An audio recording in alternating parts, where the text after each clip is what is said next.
Ladies and gentlemen, boys and girls, children of all ages, welcome back to the Bloviating Zeppelin's Berserk Bobcat Saloon. Doing the job the American media maggots won't, fundamentally changing America, one diaper at a time. Here is, courtesy of the SHR Media Network, the Bloviating Zeppelin.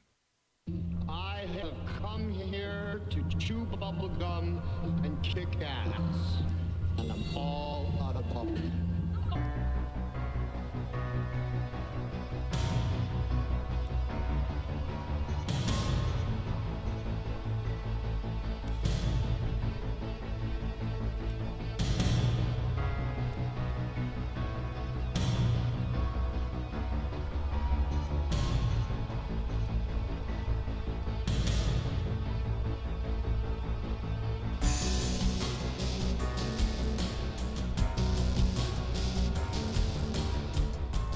Ladies and gentlemen, boys and girls, children of all ages, welcome to the Bloviating Zeppelin's Berserk Bobcat Saloon radio show, live and direct from the SHR Media Network studios, the sumptuous and palatial studios in which I am currently ensconced at this very moment.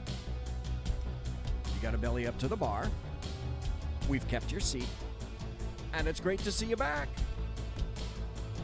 Flackbait is going to be your bartender tonight. He pours with the best of them, and the lava lamp is in fact lighted, kind of sort of seen over here. And the reason I mention that it's seen over here is because you can listen and chat at shrmedia.com. That's where the chat room lives. Now, if you want to watch the show live, go to the SHR Media Facebook page or go to the SHR Media YouTube channel. And that's why I mentioned that you can see what's going on in the studio as I do whatever the fuck it is that I do around here. Oh, that's going to be an issue. That's going to be an issue. However, we don't water our crimes. We don't water our drinks, and we don't water our crimes. Remember that. Just like we don't water our conversation. Politics, religion, crime, culture, economics, race, sex, science, law. We talk about it all here at the Saloon. Nothing is sacred. The speech, she is free, but the drinks, they are not. All we ask is that you flush the toilet, jiggle the handle, don't forget to tip your waiter or your waitress. Tonight, the last show of the week in the Bloviating Zeppelin series. Tonight, by the way, it's Thursday, April 26th, almost the end of April already. The year of our Lord 2018. And have I got the proverbial, this is a visual, have I got the proverbial ass load of stuff to talk to you about tonight? Now, we spoke together at lunch today. I try to have lunch with Sean, the half owner now of the SHR Media Network. And because he's not around, and I like to find out what's happening with Sean. He couldn't make it yesterday because one of his kidlets was sick. And so today we went out to Beach Hut Deli. And while we're commiserating about all kinds of things, including the East Area Rapist, and I will get to that, we were talking about, I asked, is there something that we can do now with regard to the phone in the studio? And maybe I'm going way inside baseball too much, but if there's one thing that I wanted to do for SHR or to SHR, something like that, is I wanted the sound to be better. I wanted the sound to be not just better, but I wanted the sound to be really great. Well, I had an old RCA mic that I brought that was given to me from KFBK. And I also had, it's over there on the other table. It's an honest-to-God RCA. It's a beautiful RCA mic, a classic mic from the 1940s. And then there's a Shure 55S over there with a spit guard on it that I used to use, that used to be right here on the table, the red mic that I had. And then this is a Shure 7 SMB, I believe. And I'm also looking at a, God, what is that? Rode Procaster. And I wanted to get the sound up, but the thing that still tended to confound me was the call. I frequently like to have people call in. By the way, I'm sorry to tell you there's nobody going to be calling in tonight. It's just moi. I tried to see if I could get Jersey Joe enticed to come on the air so that we could hear some things from him, and I didn't get a response. So it's just me. You're stuck with me, okay? But in the process, I was talking about the phone calls. What can we do to increase the quality of our phone calls? And then we started looking at it. We from where we were having lunch at the Beach Hut Deli, we went over and had a Starbucks, and we continued talking about the phone call system because as it stands right now, I probably shouldn't be telling you this, but the way the Skype system is wired into this board is I have to ask people kindly, hey, during the break, during the promo, could you make sure that you not yell out the word fuck at as loud as you can, or if the dog is barking or something like that, because I can't mute someone coming in this current system. So I have to ask them, while we're playing a promo, please be quiet, because the people in the background or the people listening are going to hear whatever it is that you say. So if you say that you just dropped a log in the toilet and then they hear it flush, well, guess what? That's going to come over and they'll hear it from your house, okay? So I'm just saying maybe you should use just a bit of discretion. Well, we finally found out, and we went and bought a telephone with conferencing and Bluetooth, and we figured out that okay, right, let me back up here. Let me be specific. I just bought the thing, okay? Sean figured out, as you would expect, not me, because I'm not the techno god around here. Sean figured out that with a little bit of Bluetooth work and the current board and something called a magic jack and the phone that's sitting over here that you can't see anymore, we might be able to make this whole phone thing work, and it's kind of complicated, and Sean didn't have the ability and wasn't available to tell me or show me how this thing works, but with luck, next week we'll have an honest-to-God, I kind of sort of swear, sort of maybe normal phone system. And boy, am I really looking forward to that. Because then that way, during the break, I can mute a caller, and then they can yell and scream at the top of their lungs, God, that was a great piss, and no one will really care. And then also, the thing that I really wanted to make sure that I got was the ability, if I'm speaking to someone, if I'm talking to Dan Butcher, I'm talking to Carrie Baxter Donovan, or I'm talking to CJ Box, or Terrence McCauley, or Matt Betley, or somebody that's written a book, etc., and if I want to play an audio clip like I like to play, I like to refer to audio clips as frequently as I can, then the people that are calling in can hear that over their phone as well. And that's incredibly important when I'm talking to somebody back and forth. And I want to make reference to a particular point, and then after having played that audio clip, they can weigh in and say, okay, I see what you're saying, and let's move on from there. So finally, I can't tell you how much I'm pleased and happy that the audio at SHR has gotten what I consider to be a hell of a lot better. We got this nice laptop. We got this nice Arrakis ArcTalk Blue board over here. I've got my own little personal laptop over here, which runs off of a flash drive, which is infinitely faster than the old drive that it used to have.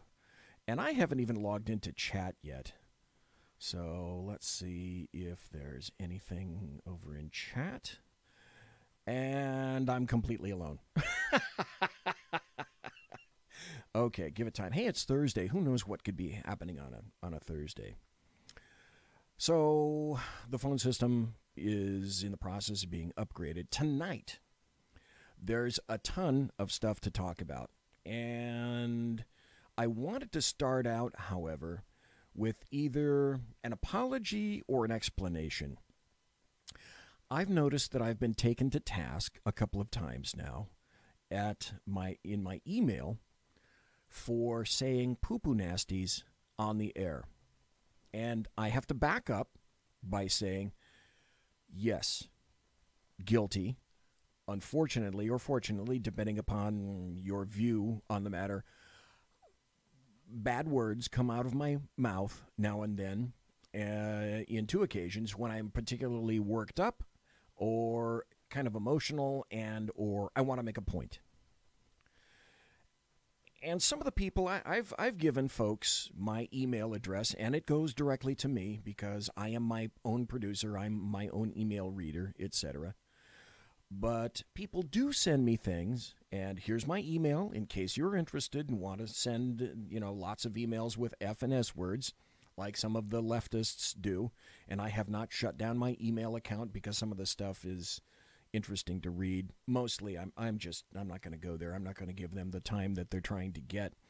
But some of the other people who have weighed in, bz@shrmedia.com, in case you were interested, have said, I really like your content. I like your show. I like the sound. They don't make any reference to whether they like my voice or not. Something's going on with this board. I am really having to crank up the sound on this. I wonder if there's a master control that I can set. Well, again, that's technology, so I'm going to have to check with Sackhead Sean. But they've said, we like a lot of your show, and I've gotten more than 3 or 4 emails on this. But I don't really care for what they considered, some considered to be the flagrant use of my F and S words. And as I said, I am guilty. I really had to watch this in law enforcement. I was in law enforcement for 41 years. And in the 70s, when I grew up, I was a little baby cop in the 70s, this was pretty common. There was a lot of stuff that was common. And so since then, I've had to really attempt to tamp all that stuff down, particularly when I was instructing.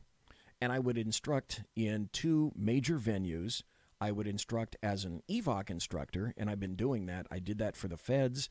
I did that for the county that I worked for. So I've been an EVOC instructor for a real long time. And of course, I tested psychomotor skills, so I did the stuff out in the field, and I also did the classroom presentations. While doing the classroom presentations, you could kind of sort of get away with that stuff when you had an adult class or in-service class.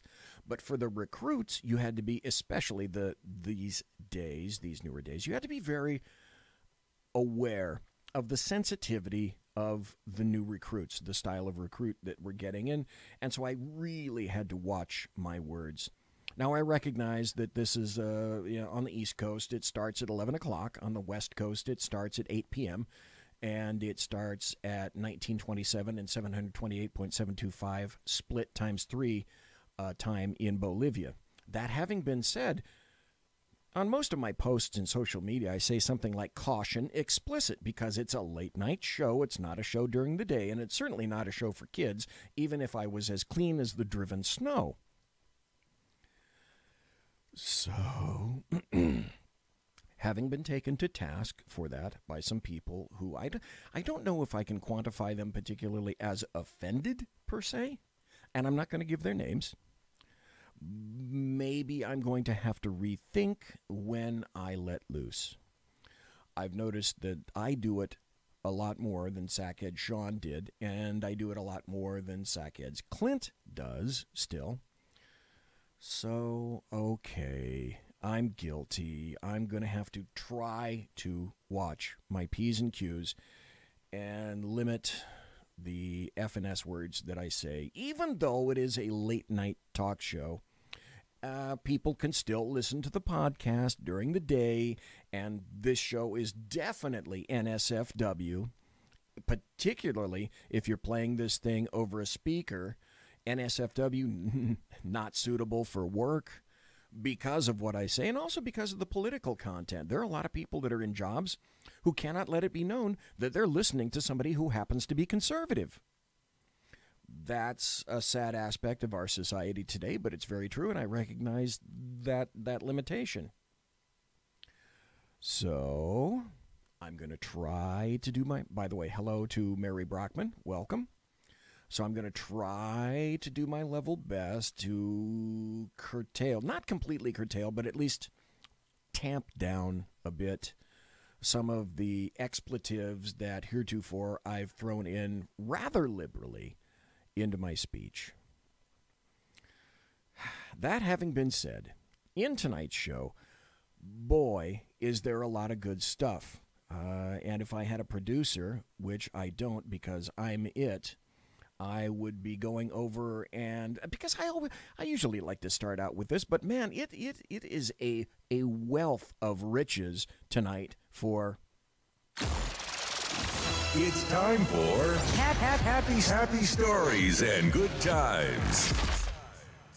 Happy stories and good times. Boy, do we ever have some happy stories and good times. One of the best that I found out today, and I located it just before I got on the air. It's this. Michigan restaurant owner refuses a city demand to remove fallen officers' flags. And so, number one, my first thought is we've sunk so low in our culture that a city, any city anywhere in the United States, wants a restaurant owner to remove the flags of officers who have been killed in the line of duty. My first thought right now is to throw out an F word, and I'm not going to do that until I forget about things. A restaurant owner in Michigan says he will refuse demands by city officials to remove flags hanging outside his establishment honoring police and soldiers, police and soldiers, who have fallen in the line of duty. Brand's Steakhouse owner Johnny Brand said the city of Grand Rapids sent him a letter demanding the removal of the flags for supposedly violating zoning ordinances. I think I exceed the allotted amount for signage, Brand told ABC Channel 13. Okay, folks, if you happen to be in Michigan, specifically if you happen to be in Grand Rapids, go to this restaurant and buy a steak, have a meal, and tell the owner, Johnny Brand, that you believe completely in what it is that he's doing and standing against the city of Grand Rapids, because he's flying the flags of fallen police officers and fallen military members in front of his restaurant. How heinous and how terrible is that? And I want to tell you, it's called Brand's, Branns, Brand's Steakhouse. If you're anywhere near there, if I were, I'd go there and have as many steaks and dinners and lunches as I could possibly find.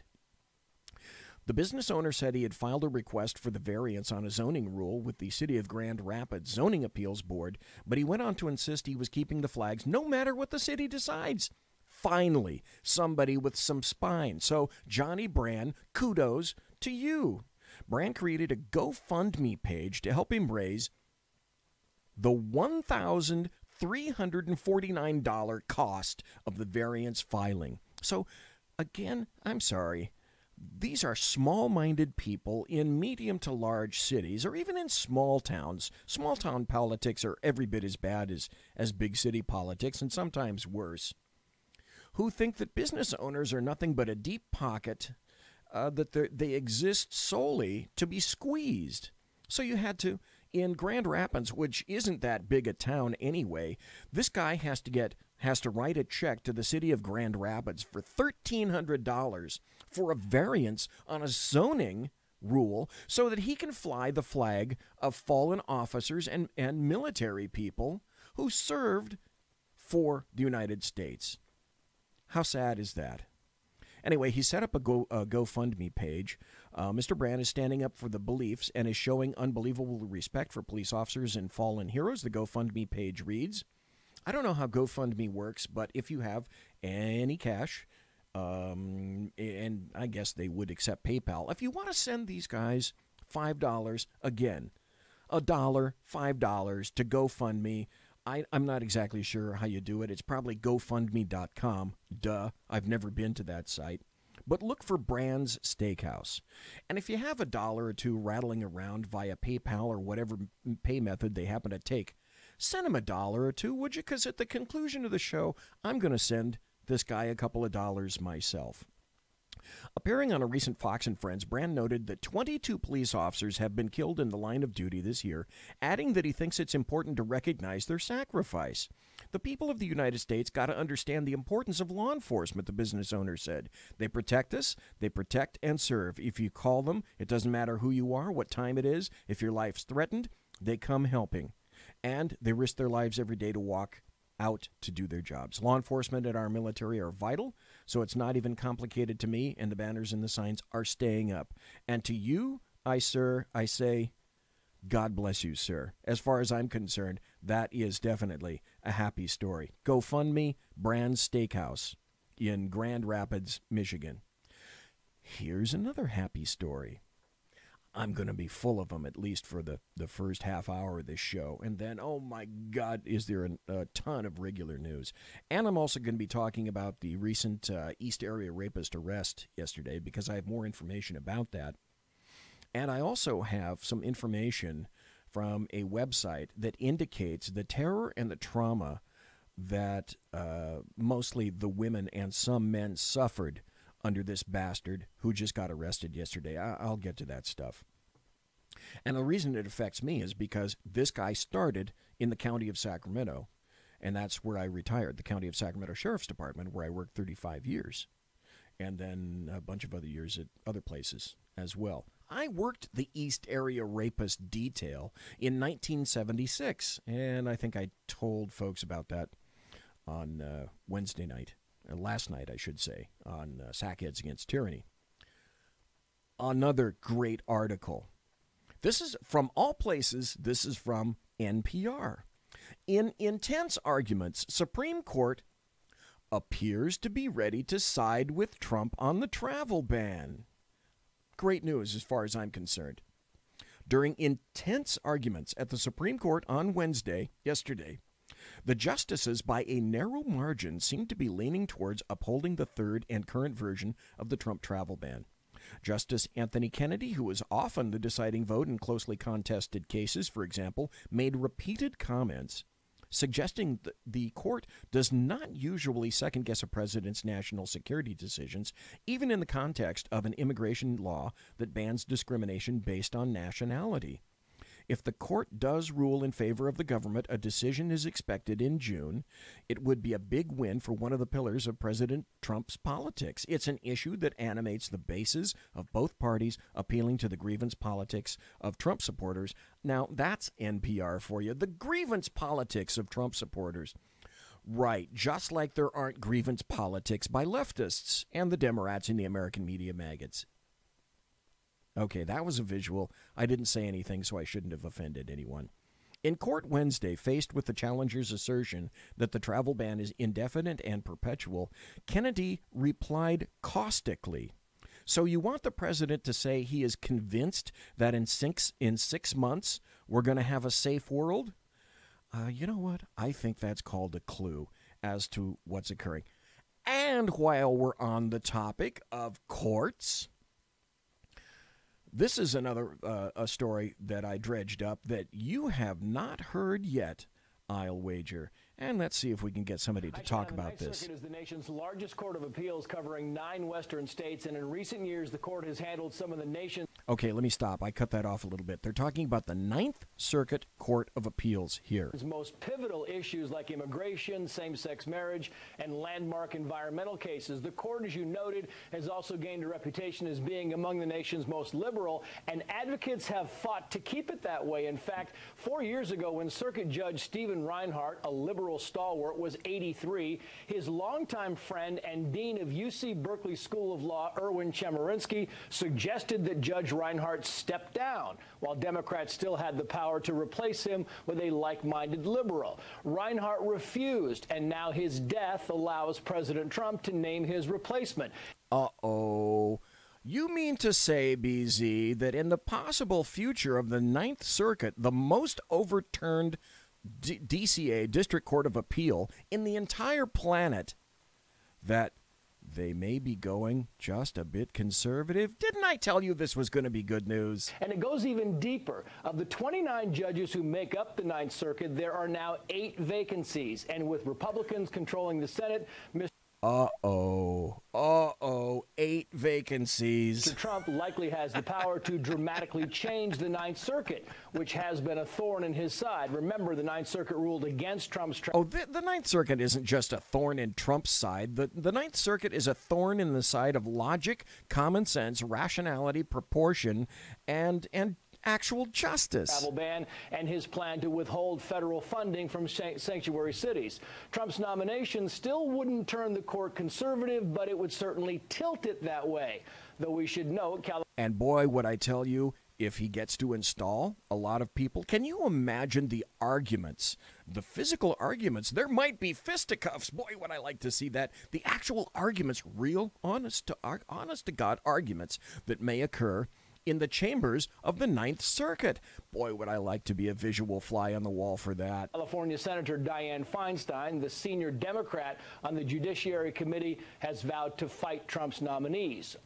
Of course, and that worked so well for someone that I'm going to be mentioning in just a bit. That's more good news. On the flip side, Republican members of the Senate Judiciary are already annoyed with Democrats for slow-walking judicial nominees, and now they are vowing to change the rules to speed up the process. All right, Trace Gallagher, thanks. Okay, imagine that. Wouldn't that be a shock? Because, you know, the Democrats wanted to eliminate the filibuster, and they were the ones that pushed that, so it shouldn't have shocked them that, in fact, the filibuster was kicked to the curb.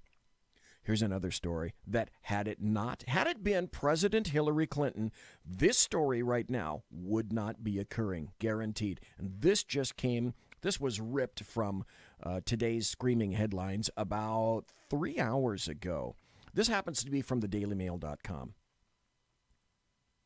For 53 years, this has not occurred. Today, it occurred.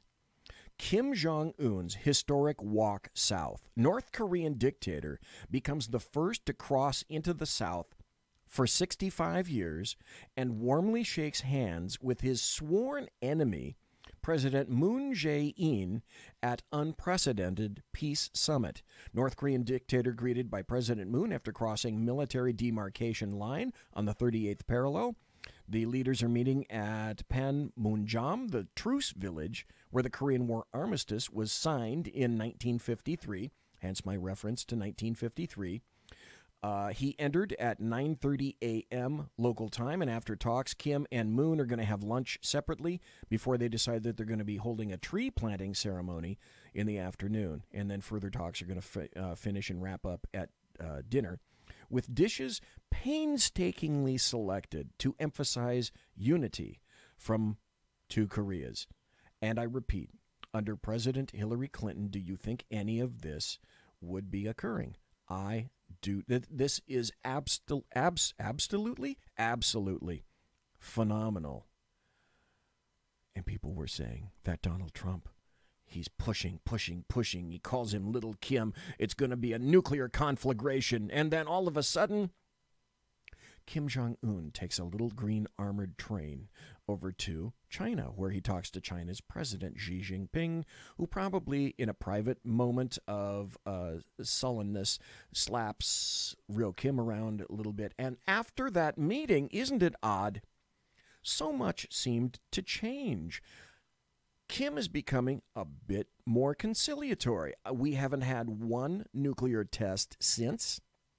We have not had one missile or rocket firing since on behalf of North Korea. Kim Jong-un has lobbed not one rocket anywhere since that meeting. He's agreed to talk to President Trump next month and has agreed to put his nuclear program on hold. President Trump has also likewise told Kim that if he doesn't think the meetings are going anywhere, or if the United States isn't apparently going to get anything out of them, he's going to get up and he's going to walk out. I repeat, I do not believe that this would have happened under Hillary Clinton or any other leftist. This is history making. It is absolutely and clearly, after this story today, it's history making and unprecedented for almost a century. Whiskey Dale, good to see you in chat as well. Always happy to do that. Folks, we are going to take a little bit of a break, and we're going to come right back. You're listening to the Bloviating Zeppelin. That's me. Berserk, Bobcat Saloon, radio show live and direct, right here on the SHR Media Network. Conservative media done right. You're listening to the SHR Media Network. Hey, it's Sean from the Sackheads radio show. Also one of the owners here at the SHR Media Network. Are you opinionated? Have you ever wanted to do your own show? Have you ever heard somebody like the Sackheads and go, yeah, I could probably do that better? Well, now's your chance. Send me a 5-minute clip at sackheadsradio@gmail.com, and maybe you can be part of the SHR broadcasting team. sackheadsradio@gmail.com.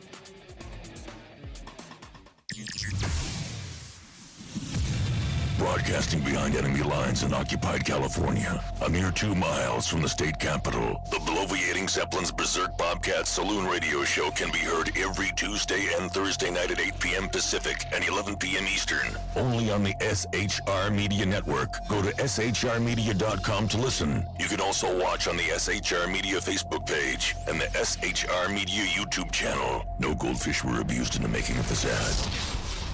When dirty politicians, shadow governments, and deceptive Islam blind the world with fake stream media smoke, their only fear is one man with a cane.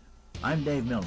Join me through shrmedia.com, highplanestalkradio.com, and the Western Free Radio Network at Spreaker, YouTube, and iTunes for a different perspective weekly on the Unpleasant Blind Guy. And catch me on Jeff Mitchell's EDL Radio on blogtalkradio.com. There's no surrender ever, because truth is not always pleasant. Hey guys, it's Sackhead Clint. I'm excited to tell you about a brand new show here on the SHR Media Network.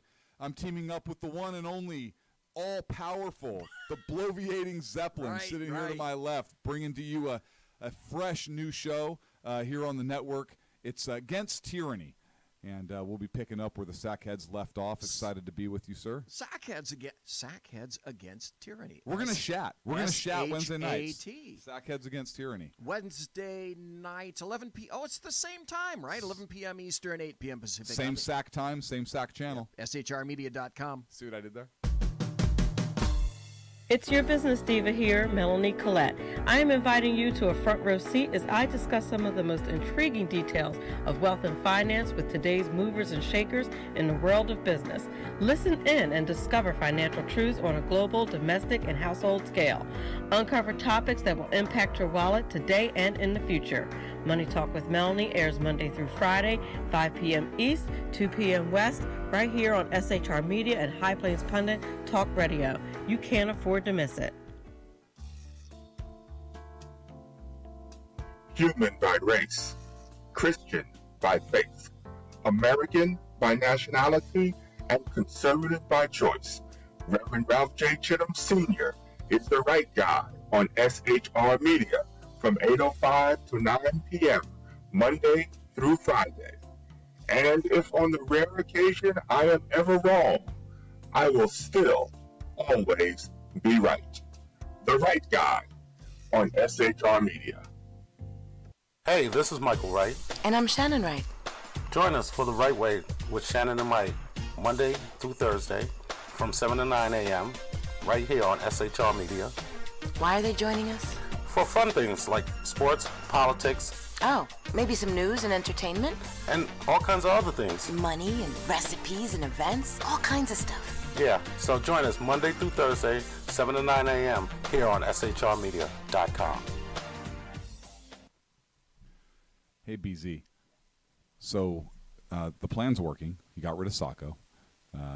Sean is now stepping away. I never even saw him. And I know, and insidious.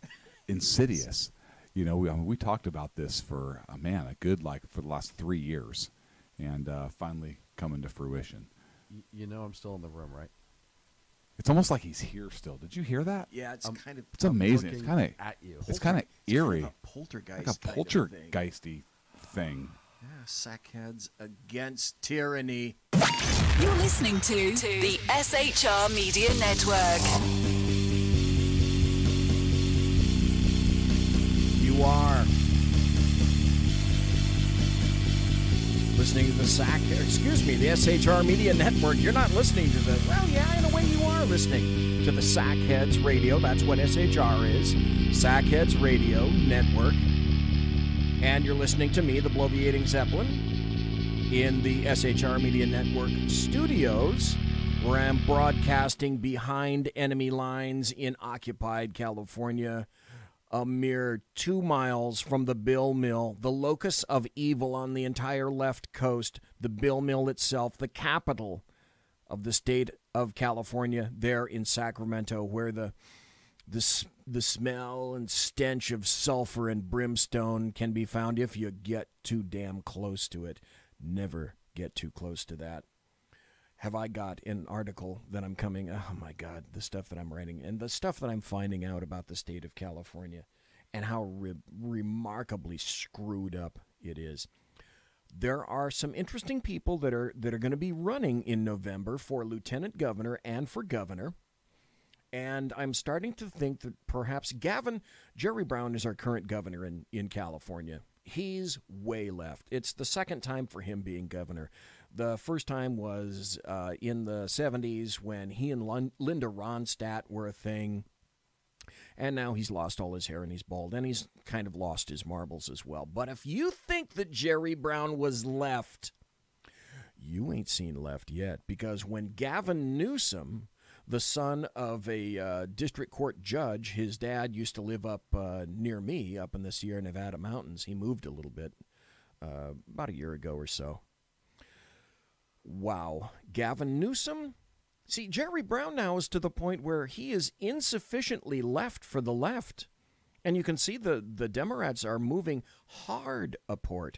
Hard aport. So if California decides to install Gavin Newsom as governor, if you thought this state was well and truly fucked, oh, it will be reamed with a white-hot piece of rebar up the taxpayer's ass when Gavin Newsom, if he gets installed as governor in November. Holy moly. But I told you that I had happy stories, and I told you that there were good times coming. Today, Bill Cosby was found guilty. Guilty, guilty, guilty. 3 counts.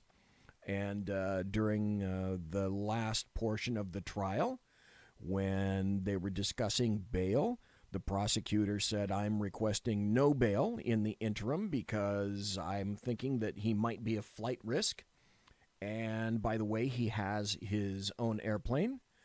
And Bill Cosby thought that it would be a great idea to stand up in open court and call that guy an asshole. Because that'll work so well for Bill Cosby. After the guilty verdict was read, defense attorney Tom Mesereau said the fight is not over, and he urged that there will be an appeal. It's very interesting. Bill Cosby is allegedly legally blind and is on the arm of his attorney wherever he goes, and apparently that didn't play out very well for him.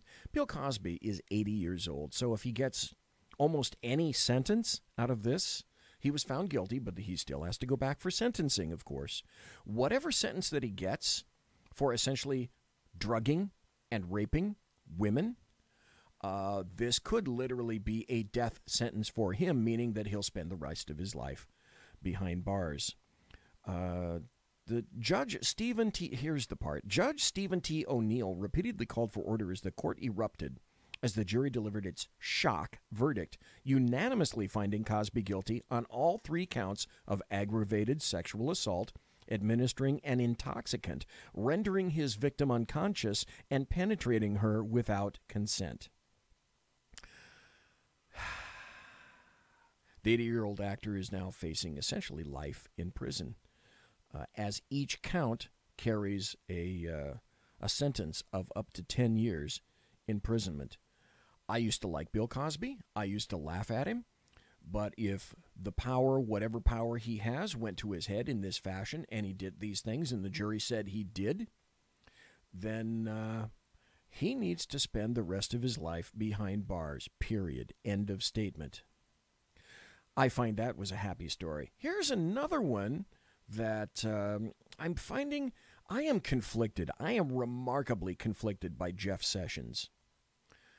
Jeff Sessions will say one thing one day, and he'll say another thing another day that makes me think that probably one of the worst appointments Donald Trump ever made was Jeff Sessions as AG. Maybe he made a great senator, not saying he wasn't, but as an AG, he is less than impressive. Then he comes out yesterday with this. Robert Mueller's investigation of Trump needs to conclude, Jeff Sessions says. I was shocked to hear that. But there's another story in concert with this that I'll be getting to. Attorney General Jeff Sessions said Thursday that an ongoing probe into President Trump needs to conclude in order to let him focus on North Korea, the U.S.-Mexico border, and other world negotiations.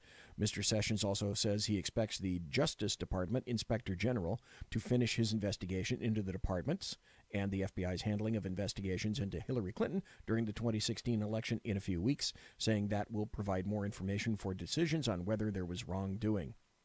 So he testified in the House on Thursday, actually it was today, and was pressed by a lawmaker who said he saw a double standard in comparing the ongoing special counsel probe into Mr. Trump, while Mr. Sessions has declined to name a second special counsel to review the way the department and the FBI handled, in my opinion, in extremely biased fashion and an unlawful fashion, good old Hillary Rodham Clinton. Then there was this. I'm full of good news tonight, finally, as I should be. Mike Pompeo was confirmed as Secretary of State, and another guy named Grenell was okayed as the German ambassador. Pompeo's confirmation came around, I think, because Rand Paul was adamantly against him. And I occasionally side with Rand Paul. He is a fairly large a fairly large libertarian, not unlike his father. And when it comes to fiscal issues, etc., auditing the Fed, et al., I'm pretty much on Rand Paul's playing sheet. This time, though, I was not with him. But what I think occurred is that his constituents in Kentucky, I betcha they got to him and said something similar to, you better come around, bucko, if you want to be our representative again. Fox News alert, the Senate confirming Mike Pompeo as Secretary of State by a vote of 57 to 42. 7 lawmakers, fairly narrow, who caucus with the Democrats voted yes after Pompeo took a secret trip to North Korea over Easter weekend to lay the groundwork for President Trump's upcoming meeting with Kim Jong-un. The president spoke more about the trip. So essentially, Mike Pompeo was acting on behalf of the United States already as a pseudo-Secretary of State, meaning even before he was confirmed, he's doing the damn job. And a fine job it is. Earlier on Fox and Friends. This is a much more dangerous ballgame now, but I will tell you it's going very well. Mike Pompeo did go there. He wasn't supposed to meet with Kim Jong-un, but he did. They arranged actually while he was there to say hello. We have. On the other hand, nothing succeeds like success. Incredible pictures of the two talking and meeting, which I'd love to release if we can. I'll do that. Actually, it's not. So it was just a hello, Mr. President? But, no, it was more than a hello. They got along. They were with each other for more than an hour.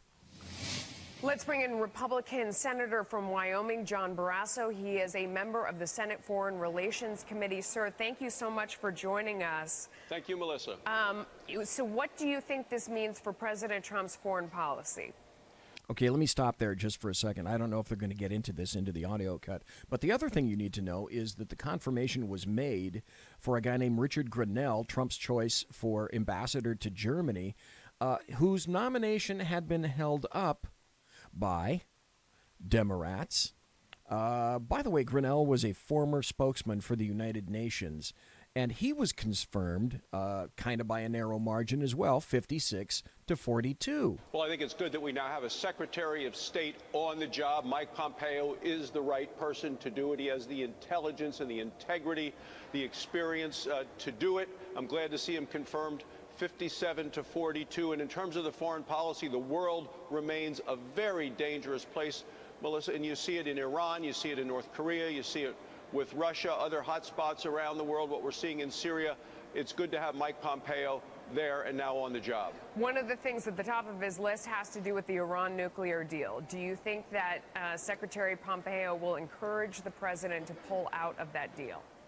Or make it stronger? Look, what we have, Iran with a nuclear weapon, is going to make the world less safe, less secure, less stable. We cannot allow that to happen. But the current Iran deal allows Iran to have a path to a weapon.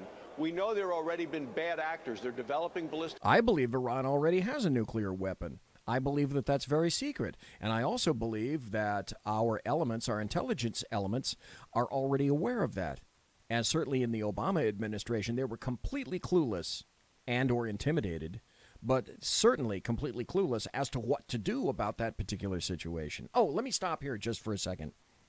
Here's something that you need to know, because the Democrats, if you were wondering, hey, an ambassador to Germany, what is the deal with holding up a guy named Richard Grenell as ambassador to Germany? Is this an astounding post? Why this guy? He's about as innocuous as milk. Do you want to know why? It's very simple. Richard Grenell is gay. And Richard Grenell leans conservative. So when the Democrats, leftists, or the American media maggots want to assure you, definitely they want to assure you that they're pro-gay. No, they're not. This was the first major gay appointment, not like it really means a fuck of a thing. Oh, I'm sorry, there I go again. 25 cents in the hat for me. But not that it means a hell of a lot, but he's gay, so who cares? If he's a good guy, make the appointment. But you and I both know that Democrats held him up because he was a gay guy who dared to lean conservative. Fact. Missiles, they're using money that the Obama administration gave them as part of the Iran deal. They're using that money for terrorism. They're providing weapons in Syria. I think Iran cannot be trusted under any circumstances, and to have Mike Pompeo on the job is important, to work along with President Trump to make sure that we make sure Iran never gets a nuclear weapon. The world is a dangerous place. Bingo. So Pompeo and Grenell confirmed. Those are more good stories. You want another good story? Here's one. Emmanuel Macron,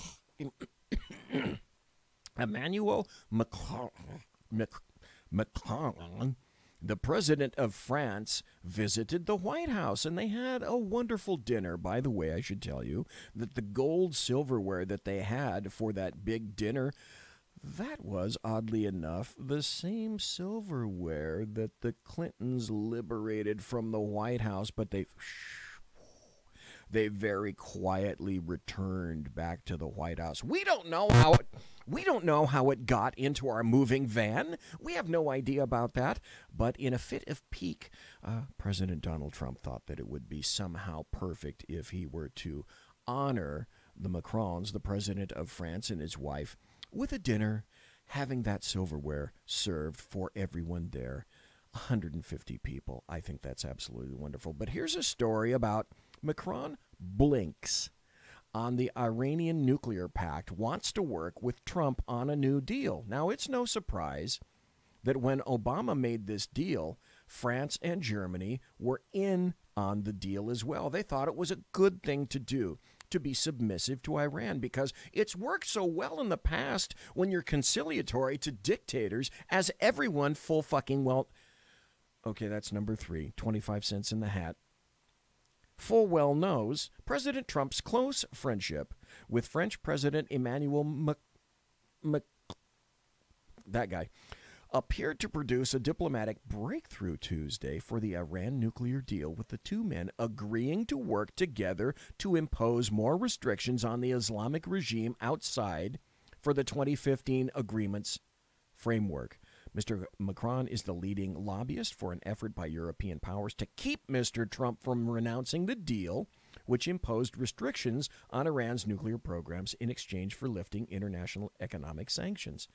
And if you also remember, it was Obama who shipped $1.8 billion in cash, in U.S. and other Euro currency, in the back of a C-17 in the dead of night, like a great Robert Ludlum novel, to pay off Iran.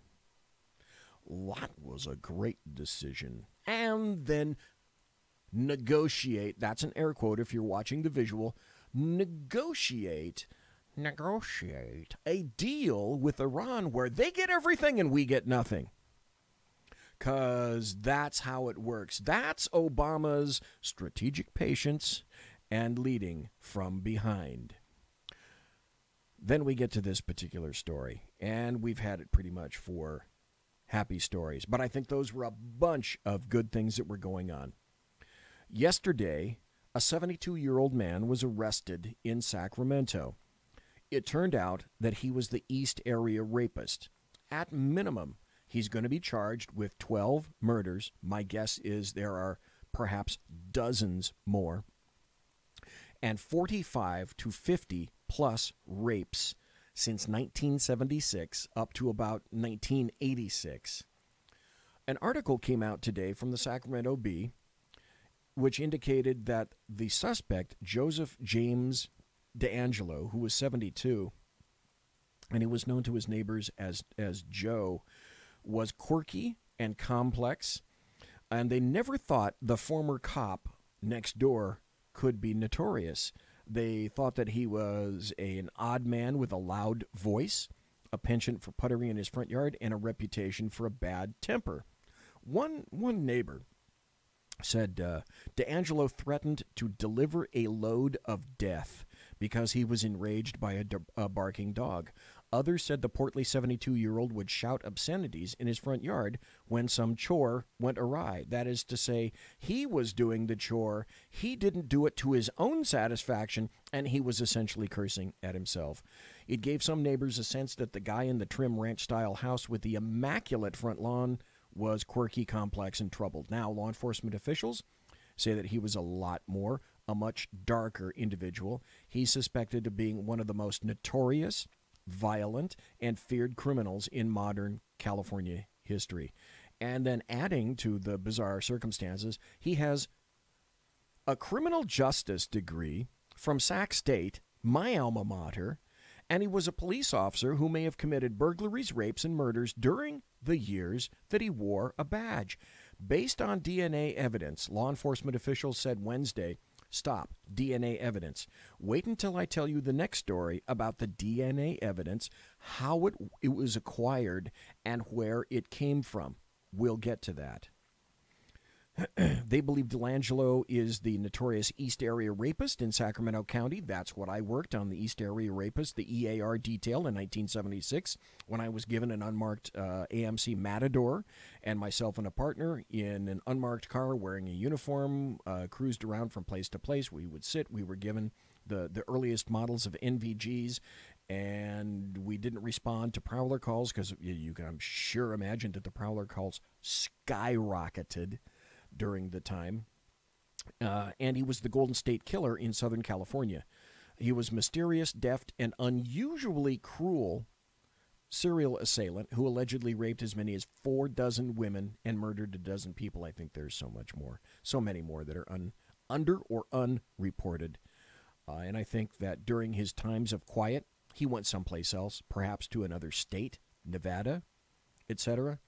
So much more to talk about of this story. At a noon press conference yesterday, Sacramento County Sheriff Scott Jones said DeAngelo worked for the Auburn Police Department from 1976 to 1979. That's when the East Area rapist first was hitting in 1976, hence myself and my partner and other people all around the county were working the unit. He was let go after he was stealing a hammer, or he was charged with stealing a hammer and dog repellent from a Citrus Heights drugstore. Jones said the investigation, Sheriff Jones, said the investigation will include looking at whether the hammer and dog repellent were related to any of the crimes the East Area rapist was committing around that time. And DeAngelo had previously worked as a police officer in a little teeny town called Exeter, near Visalia, which is further south from Sacramento, earlier than Auburn. That was from 1973 to 1976. And during that time in Visalia, there was a crime spree going on by an individual called the Visalia Ransacker, who was burglarizing homes. Gee, I can't imagine any linkage with that. He was originally charged, he's been initially charged with a 1978 double homicide in Rancho Cordova, officials said, where he chased and shot a young couple on the street, and the investigation is ongoing. He was arrested by SWAT officers and federal and local officers at his home, just a few miles from brutal 1970s rape sites in eastern Sacramento County, hence his being called the East Area Rapist. Neighbors gathered to watch outside as the arrest occurred. There were about 30 officials combing through everything. One of the neighbors in the neighborhood said, "It's terrifying to think this guy could have hopped the fence and come into my backyard. I have children." Well, at 72, that guy's not going to be doing too much hopping. D'Angelo spent most of his life in suburban Sacramento, and the foothills records show.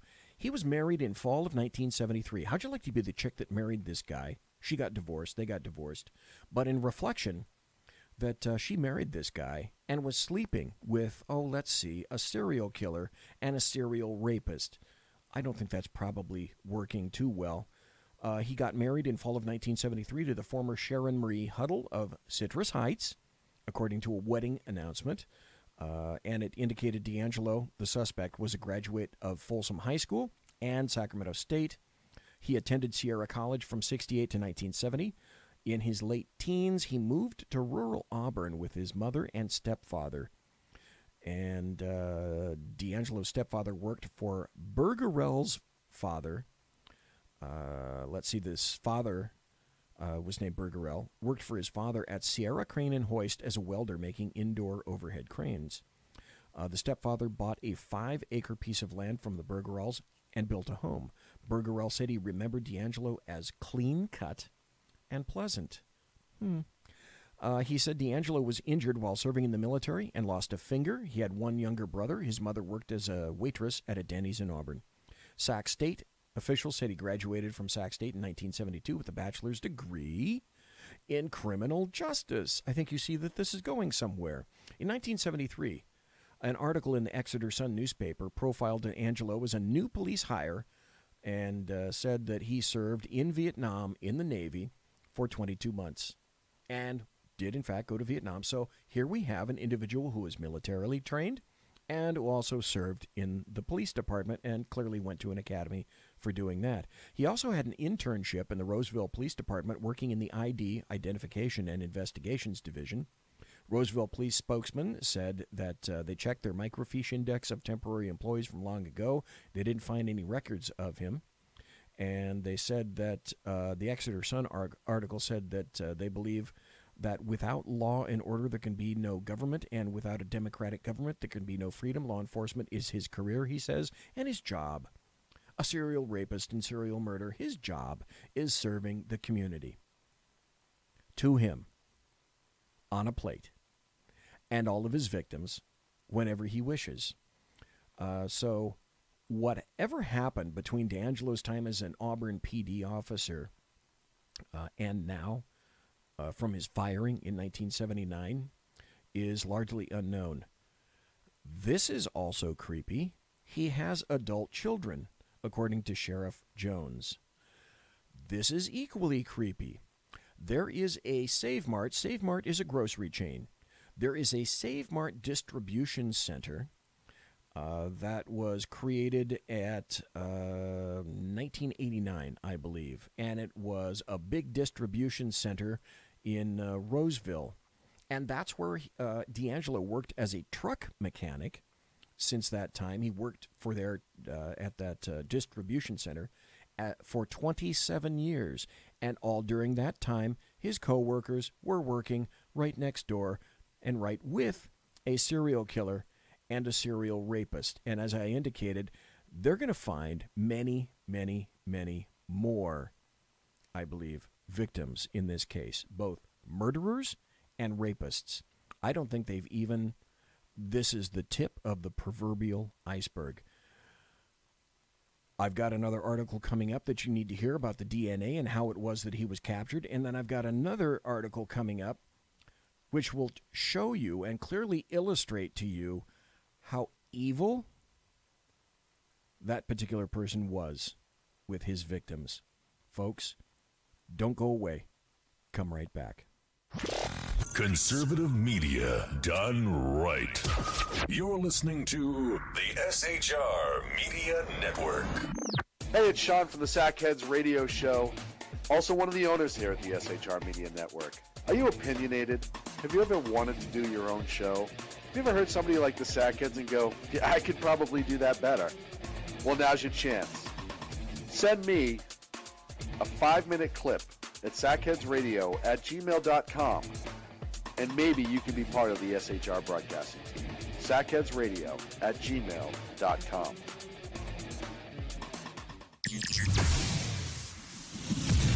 Broadcasting behind enemy lines in occupied California, a mere 2 miles from the state capitol, the bloviating Zeppelin's Berserk Bobcat Saloon radio show can be heard every Tuesday and Thursday night at 8 p.m. Pacific and 11 p.m. Eastern. Only on the SHR Media Network. Go to shrmedia.com to listen. You can also watch on the SHR Media Facebook page and the SHR Media YouTube channel. No goldfish were abused in the making of this ad.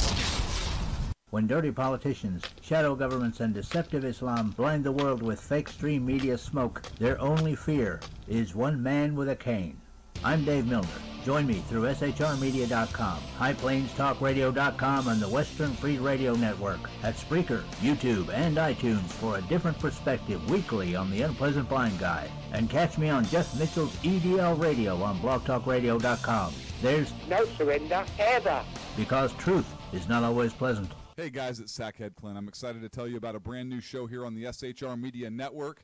I'm teaming up with the one and only all-powerful, the bloviating Zeppelin sitting here to my left, bringing to you a fresh new show here on the network. It's Against Tyranny. And we'll be picking up where the Sackheads left off. Excited to be with you, sir. Sackheads Against Tyranny. We're going to chat. We're going to chat Wednesday nights. S-H-A-T. Sackheads Against Tyranny. Wednesday nights, 11 p.m. Oh, it's the same time, right? 11 p.m. Eastern, 8 p.m. Pacific. Same SAC time, same SAC channel. Yeah. SHRmedia.com. See what I did there? It's your business diva here, Melanie Collette. I am inviting you to a front row seat as I discuss some of the most intriguing details of wealth and finance with today's movers and shakers in the world of business. Listen in and discover financial truths on a global, domestic, and household scale. Uncover topics that will impact your wallet today and in the future. Money Talk with Melanie airs Monday through Friday, 5 p.m. East, 2 p.m. West, right here on SHR Media and High Plains Pundit Talk Radio. You can't afford to miss it. Human by race, Christian by faith, American by nationality, and conservative by choice. Reverend Ralph J. Chittum Sr. is the right guy on SHR Media from 8:05 to 9 p.m. Monday through Friday. And if on the rare occasion I am ever wrong, I will still always be right. The right guy on SHR Media. Hey, this is Michael Wright. And I'm Shannon Wright. Join us for The Right Way with Shannon and Mike, Monday through Thursday from 7 to 9 a.m. right here on SHR Media. Why are they joining us? For fun things like sports, politics. Oh, maybe some news and entertainment? And all kinds of other things. Money and recipes and events, all kinds of stuff. Yeah, so join us Monday through Thursday, 7 to 9 a.m. here on shrmedia.com. Hey, BZ. So the plan's working. You got rid of Sacco. Sean is now stepping away. I never even saw him. And I know, and insidious. You know, we talked about this for for the last 3 years, and finally coming to fruition. You know I'm still in the room, right? It's almost like he's here still. Did you hear that? Yeah, it's kind of. It's amazing. It's kind of at you. It's kind of eerie. Kind of a poltergeist. Like a poltergeisty thing. Yeah, Sackheads Against Tyranny. You're listening to the SHR Media Network.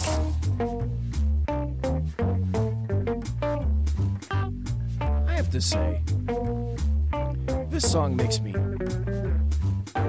happy. I think this is an upbeat little number. And I happen to like it a lot.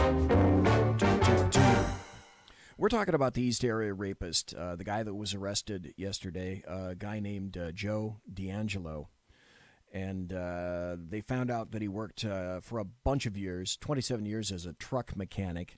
And as I was saying, hey, can you imagine having a locker next to that guy maybe for 10 years or 27 years or something like that? And when he retired, like a year or two ago, whenever that was, you find out that, yeah, hey, that guy was the nicest serial killer and rapist I've ever come across. Records also show that D'Angelo lived at the Citrus Heights house right there as far back as 1983, meaning that he was still active then. There's a neighbor that said that he was divorced, had recently been living with a daughter and a granddaughter at the house. How creepy would that be, particularly in light of the article that I'm going to read you to show you the depravity of this guy? There's a bunch of other stuff. They said that he was about 5'10", gray hair, blue eyes, and a round face. He was a regular guy, except for that quirkiness thing of getting mad. From what I can remember, one of the neighbors said he was just a normal grandpa. Okay, a normal grandpa. But Sackhead Clint and I were pondering yesterday. Okay, DNA, I get it. I understand how you could have collected DNA from a bunch of crimes up here in Northern California and then had DNA from some of the crimes that were down in Southern California and connected the two when you ran them and said, look, the DNA matches. But where was the matching? What was the nexus between the DNA of the suspect, D'Angelo, and the DNA that was found on the various crime scenes? There's an article that came out today in the Sacramento Bee which explains a whole bunch of it. And also is a cautionary tale. Let this be a cautionary tale to anybody that thinks it's a great idea to get on Ancestry.com, because I'm going to have a comment about that after I read this article. The headline is this: Relatives' DNA from genealogy websites cracked the East Area Rapist case, DA's office says. Sacramento investigators tracked down the East Area Rapist suspect, Joseph James D'Angelo, using genealogical websites that contained genetic information from a relative, the Sacramento County District Attorney's Office confirmed today. The effort was part of a painstaking process that began by using DNA from one of the crime scenes from years ago and comparing it to genetic profiles available online through various websites that cater to individuals wanting to know more about their family backgrounds by accepting DNA samples. The investigation was conducted over a long period of time as officials in Sacramento County District Attorney Anne Marie Schubert's office and crime lab explored online family trees that appeared to match DNA samples from the East Area Rapist's crimes. I hope you're getting what they're saying here. They then followed clues to individuals in the family tree to determine whether or not they were potential suspects. The process finally came to fruition last Thursday when the investigation focused on the possibility that D'Angelo might be a suspect, a suspicion bolstered by the fact that he had lived in the area where the attacks occurred and was in the right age range. And so the DA said in an interview at her office that the April 19th determination that D'Angelo might be a suspect set the investigation into high gear. Sacramento County Sheriff Scott Jones, investigator, set up surveillance on D'Angelo in his quiet Citrus Heights neighborhood and obtained his DNA from something he discarded. The crime lab, and boy, is that going to be I can tell you right now, that is going to be the bone of contention in his trial. Guaranteed, because also collection of evidence from garbage has been ruled in some cases that people have an expectation of privacy with regard to their refuse and the reason that they throw it out, and they expect it to be untouched from points A, from the trash can, to the point that it's picked up by a truck or some other vehicle or entity. Guaranteed. Oh, I can hear the the cases and the rebuttals, I can hear them being written from here. That's going to be a massive bone of contention in this particular case. The crime lab began testing the material, and Schubert said she got a call last Friday night while she was at a high school fundraiser telling her that the D'Angelo DNA matched that found at decades-old murder scenes in Ventura and Orange counties. The sample provided overwhelming evidence that it was him, and they wanted a second sample, which sheriff's officials recovered. They're being very cagey about that. As I say, that's going to be a bone of contention, if not the bone of contention in this entire case. I can see it from here. The results from testing that second sample came in while Schubert was in her office Monday night, this past Monday night. The second sample was astronomical evidence that it was him, she said, adding, there were a lot of holy shit moments during that. We wanted to be able to move quickly because it wasn't like he was in custody somewhere, and adding that she didn't tell all prosecutors with all unsolved crimes around the state in an effort to keep the discovery secret. Not all the DAs knew at the time that the arrest was made. I think it's a fair statement that it was closely held.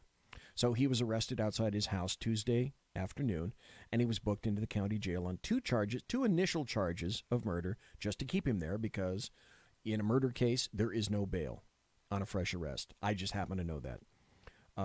2 charges of murder in the February 1978 slayings of Katie and Brian Maggiore in Rancho Cordova.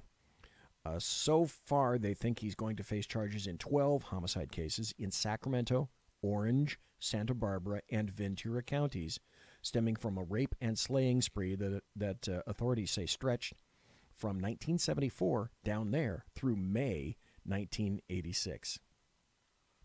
So, with that having been said, I have to ask you, and you should be asking yourself as well, even though these are the circumstances of D'Angelo, how private, is your DNA on Ancestry websites?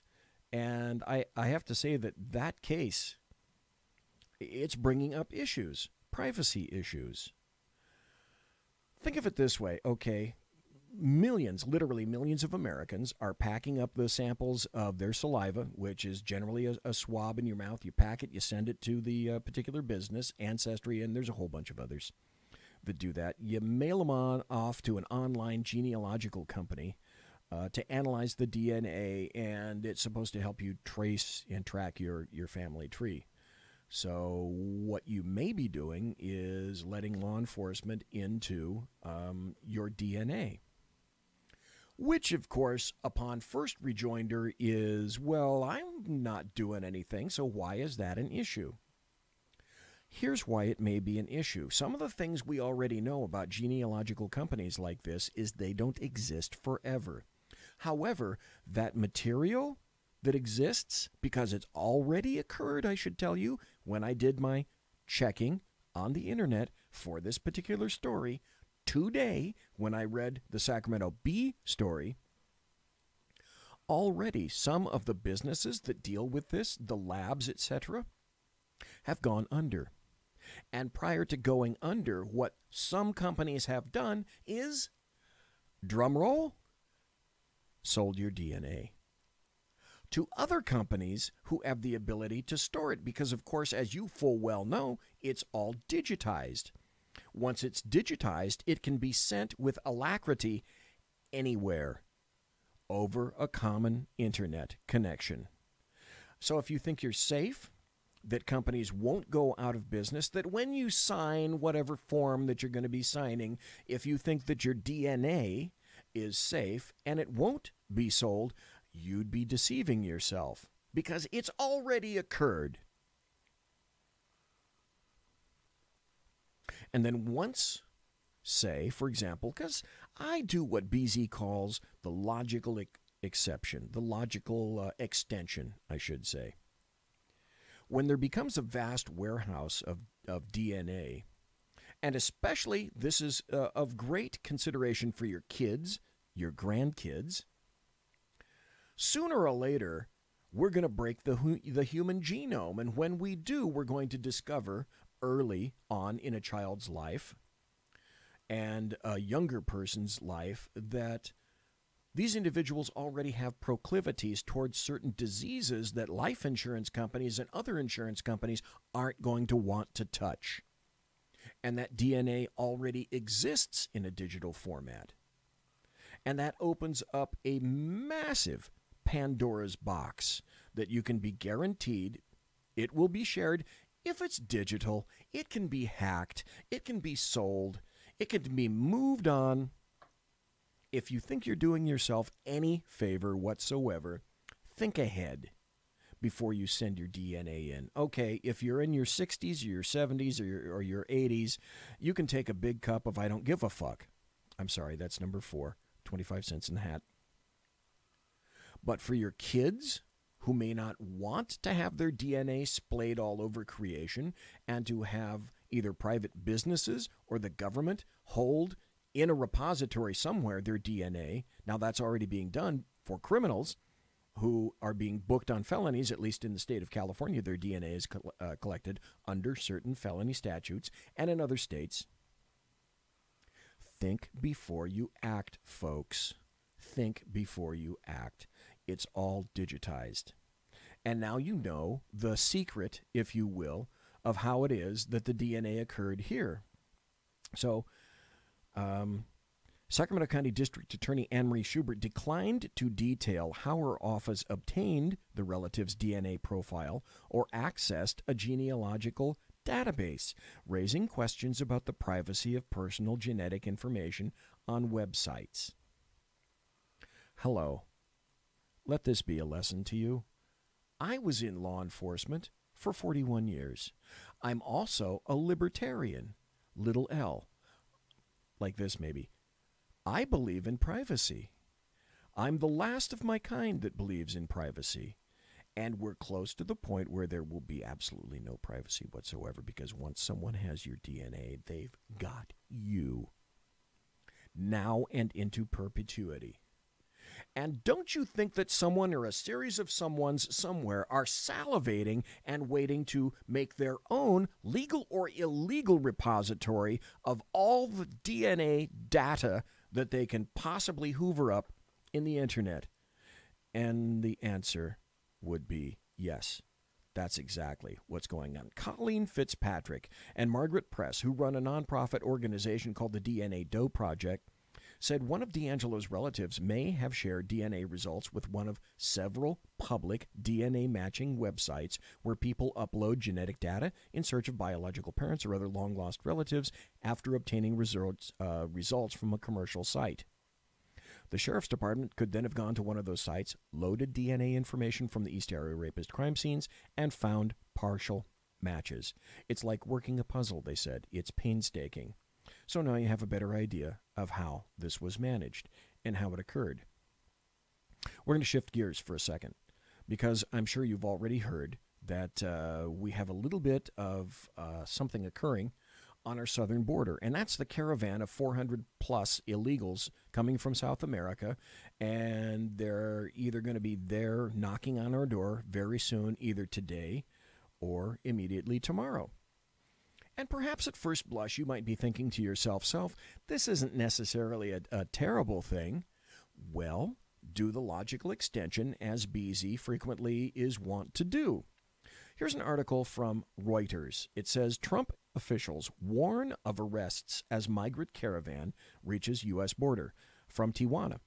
Hundreds of Central American migrants from a caravan through Mexico reunited in Tijuana on yesterday, and they plan to cross into the United States together this weekend in defiance of threats by President Donald Trump to repel them.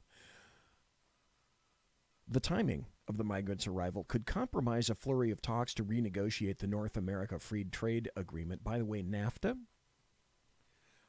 there's an acronym. It's called by various cartels the North American Free Drug Agreement, because the cartels have been shipping drugs under the guise of NAFTA in trucks and trains, boxcars, for literally years. The Mexican drug cartels in both sides of the border, they 5, that's 5, quarter in a hat. They fucking love NAFTA, that's 6, quarter in a hat. They love NAFTA because it's so much easier to move their drugs. Another major reason that BZ thinks NAFTA should go straight to hell. Just thought I'd interject that as a little tidbit from me to you. Trump has repeatedly threatened to scrap NAFTA if Mexico does not crack down on the floor of Central Americans through its territory, which they haven't done. U.S. Secretary of Homeland Security Kirstjen Nielsen said her agency was monitoring the caravan and would prosecute anyone who illegally entered the United States or made a false immigration claim.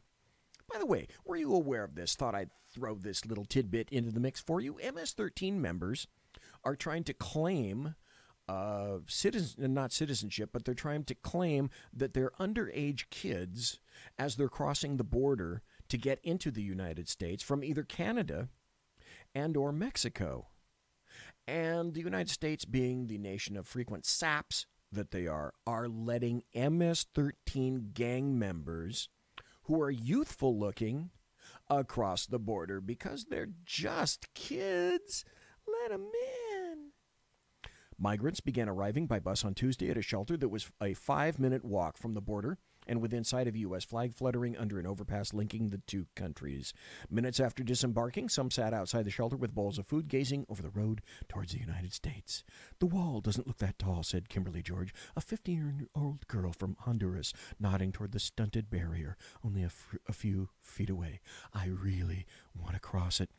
Doesn't your heart go out to all of these people who took that long trek from Central America? Because all good people would want to take in as many people as we possibly can from Mexico and from South America as well. Oh, hold on that car wash right there, Binky. Here's an article from British media. This is from The Guardian, which generally leans very left.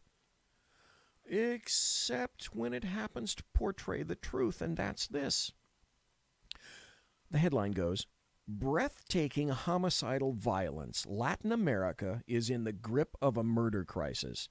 The region has experienced 2.5 million murders since 2000, and report paints a bleak picture of extreme violence and deteriorating security." Now, stop. Let's think about this like rational adults, not like leftists, like rational adults just for a moment. We already know that Venezuela has turned to shit under Maduro. That's 7, I think, 25 cents in the head. And that a lot of Venezuelans are trying to go north towards anywhere but Venezuela or south, anywhere where there's food and not rampant violence and murder. That's just one country.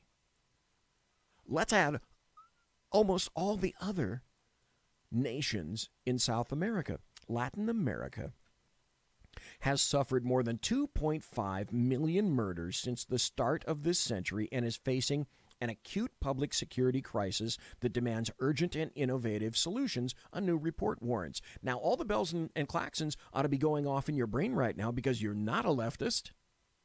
And what are those bells and claxons telling you? I know what they're telling me. Let's continue with the article. "The sheer dimensions of homicidal violence are breathtaking," says the report by the Igarape Institute, a Brazil-based think tank focused on security and development issues. The publication, released on Thursday, paints a bleak portrait of what it calls the world's most homicidal continent. Stop. Oh, that's good to know. The world's most homicidal continent is just to the south of the United States of America. Huzzah, huzzah. Good times for us. Keep doing BZ's logical extension, okay? Latin America suffers 33% of the world's homicides, despite having only 8% of its population. 1/4 of all global homicides are concentrated in 4 countries: Brazil, Colombia, Mexico, and Venezuela, all which are gearing up for presidential elections in which security is a dominant theme. Stop. Mexico, if you're not aware, is about to turn hard left. So wouldn't it be great now if perhaps, a socialist or a Marxist were to get installed as president of Mexico? That would be absolutely so beneficial for the United States sharing a border. Trump build that wall. And I'm sure by now you see where I'm going. Build that wall. And caravan, no one gets in. Because if the people in that caravan, news travels quickly. If the people in that caravan have taken a trek on foot or otherwise from somewhere in South America, and they come up to the United States border, and they're allowed to enter the United States, that then gives carte blanche for every other person in every other nation to decide, properly so, given those circumstances, if they occur, that if they let those people in, they're going to let me and all my friends in, because Venezuela is tanking, Brazil is tanking, Colombia is tanking. They're havens of massive violence. And oh yeah, that nice resort in Mexico, Cancun, tourists are being killed, and no one's stopping anymore in Cancun. So, hey, if you were thinking of taking that cute little Holland America cruise to the Mexican Riviera, you got to hold up on that fucking car wash too. 8. Okay, 25 cents in the hat. The overall trend right now in Latin America is one of increasing homicides and deteriorating security, said Robert Muga. Muga. That's like a car horn. I had one that went that thing. It went Muga, Muga. One of the report's authors. Latin America is a large area, and there are a lot of variations, but as a region, including Mexico, down to Central America and South America, the rate of homicide is set to, hope you're sitting down for this, bucko, is set to continue increasing up to 2030, the year 2030. Build that wall. The only other places we're seeing similar kinds of increases are in parts of southern and central Africa and some war zones, but that's an entirely separate continent, thank God. Build that wall. The report lays bare how young Latin Americans are disproportionately affected, and we need to let them into the country, don't we? With nearly half of all homicide victims aged 15 to 19. Build that wall. It also denounces the astonishingly large role of guns. Build that wall. Muga said, in addition to having these exceedingly high epidemic levels of homicide, the vast majority of these homicides are committed with firearms. Over 75% of homicides are gun-related. The global average is about 40%. Build that wall.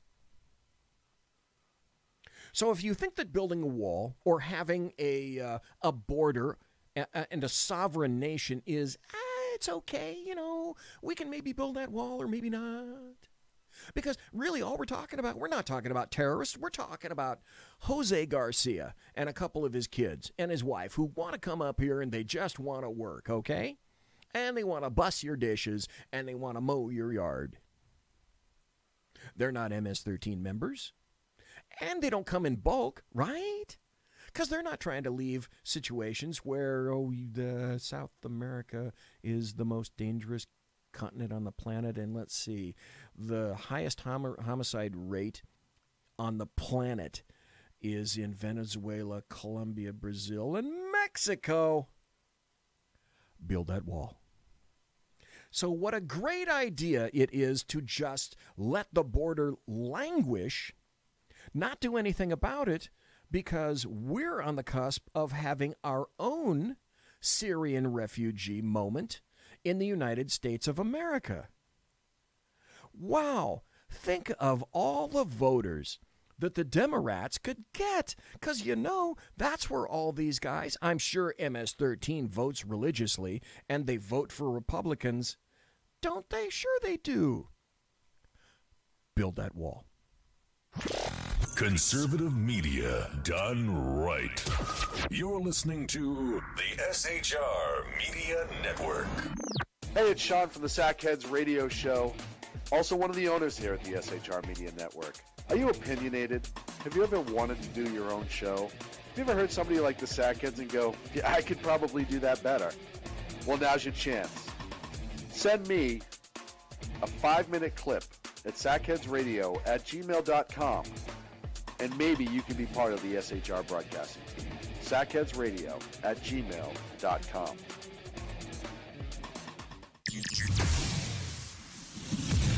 Broadcasting behind enemy lines in occupied California, a mere 2 miles from the state capitol, the bloviating Zeppelin's Berserk Bobcat Saloon radio show can be heard every Tuesday and Thursday night at 8 p.m. Pacific and 11 p.m. Eastern, only on the SHR Media Network. Go to shrmedia.com to listen. You can also watch on the SHR Media Facebook page and the SHR Media YouTube channel. No goldfish were abused in the making of this ad.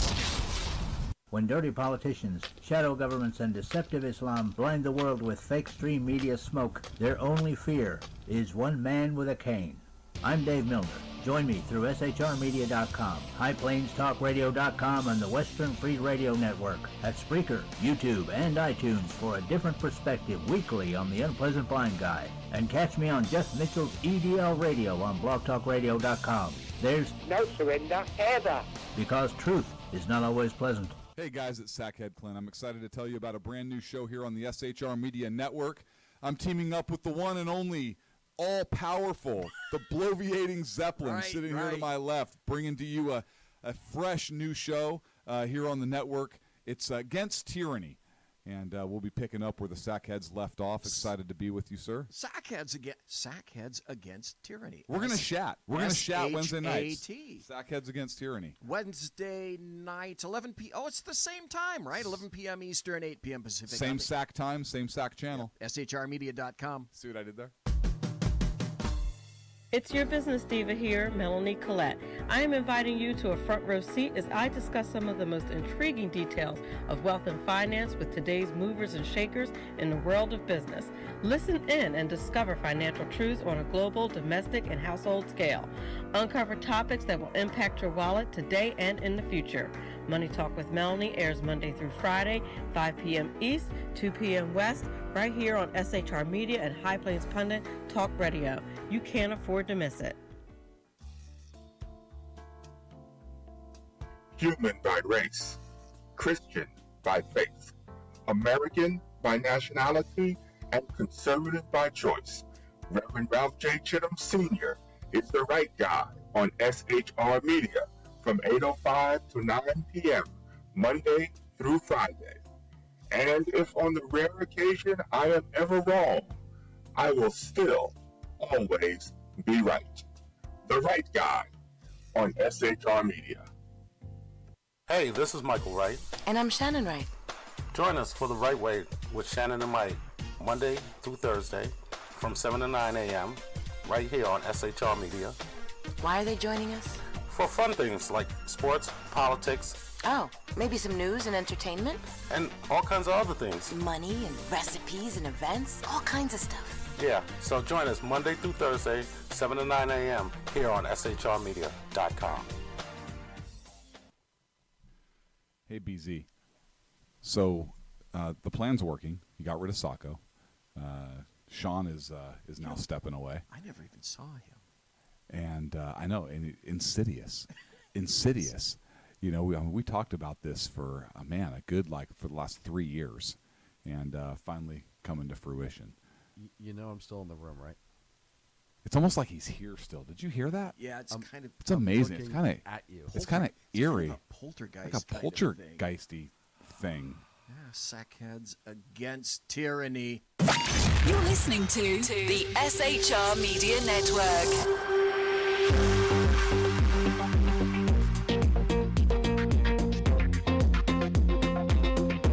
Wow. It's the last segment of the bloviating Zeppelin's Berserk Bobcat Saloon radio show. Where the hell did an hour and a half go flying by? Just boom, bada bing, bada boom. Just like that. Gone, an hour and a half. I have 2 more articles to read. both about leftists, both about immigration, and I just happened to notice this from SACB.com. If you want to find out what the leftists are thinking, go to SACB.com, because that's the newspaper that I formerly used to work for in the 70s, where all things leftist are displayed in perpetuity 24/7 for the palatable and salacious consumption of all good California leftists everywhere. Here's a new article. California voters, they like the sanctuary state immigration law, but not everyone is on board. A majority of California voters support the sanctuary state law, a hot-button issue that divides large segments of the electorate and elicits strong opinions up and down the state. According to a new poll, Latinos, African Americans, young voters, and women clearly support the state law. They must remain in lockstep, united together, Heil lockstep, goose-stepping all along the way. Men, white people, and voters over age 40 are split. Democrats favor it, but not quite as strongly as Republicans oppose it, according to data from the, wait for it, hope you're sitting down, from the latest UC Berkeley ICS poll of more than 4,000 voters. So you know, if it came out of UC Berkeley, it's going to be completely unbiased and apolitical, as you well know. This is a very politically divisive issue, said Mark DiCamillo, poll director. For that reason, it's likely to rear its head in the upcoming elections, both congressional and statewide. Imagine that. From SACB.com. Just had to mention that. But here's the article that I wanted to go to, because let's shift gears. Well, no, I'm sorry. Let's shift coasts. We're on the left coast right now, and we're talking about what's going to happen in our southern border. Let's go over to the northeast, if you will. New York Governor Andrew Cuomo demands feds cease and desist immigration crackdown. Because this is a state governor talking to the federal government and telling them with a frown on his face, and I'm sure he's got his best pouty lip out, cease and desist because I am Governor Cuomo and I order you to do so. You fucktard. Okay, that's 8 or 9. I forget. 25 cents in a hat. New York Governor Andrew Cuomo sent a cease and desist letter, build the wall, to federal immigration authorities Wednesday, ordering them to alert state and local police before they attempt any more arrests and demanding they leave some illegal immigrants alone altogether. He said he was issuing an executive order banning ICE. This is going to be so delicious. I can't wait to see how this comes out. I'm going to read that again because it really is. It is delicious. New York Governor Andrew Cuomo sent a cease and desist letter to federal immigration authorities Wednesday, ordering them to alert state and local police before they attempt any more arrests and demanding that they leave some illegal immigrants alone altogether. He was issuing an executive order banning. He demands and he bans ICE officers from making arrests at state prisons and jails, and ordered agencies not to ask about immigration status.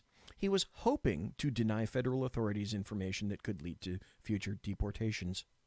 Stop. This already happened in California, so Governor Andrew Cuomo doesn't have an original thought in his whole fucking brain. That's 9, quarter in a hat. Build a wall. And he says, I think it's time a state stood up to ICE. That's already happened in California. Do you read the newspaper, Governor Cuomo? Perhaps not.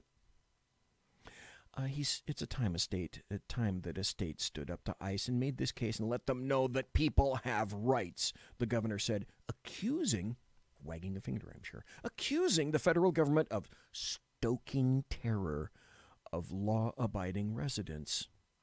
Residents?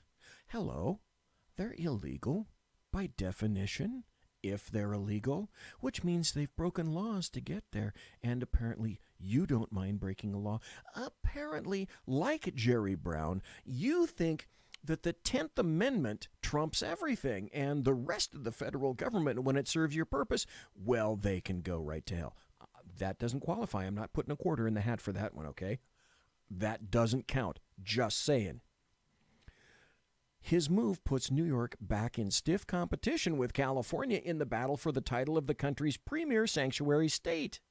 But it drew a stiff rebuke from the Homeland Security Department and Mr. Homan himself, who said as a native New Yorker he was insulted by the governor's attack on him and his people. So when that edict came out to the federal ICE officials over there, when they stopped laughing at the demand, you can blow it out your butt, Governor. You know what Homan did?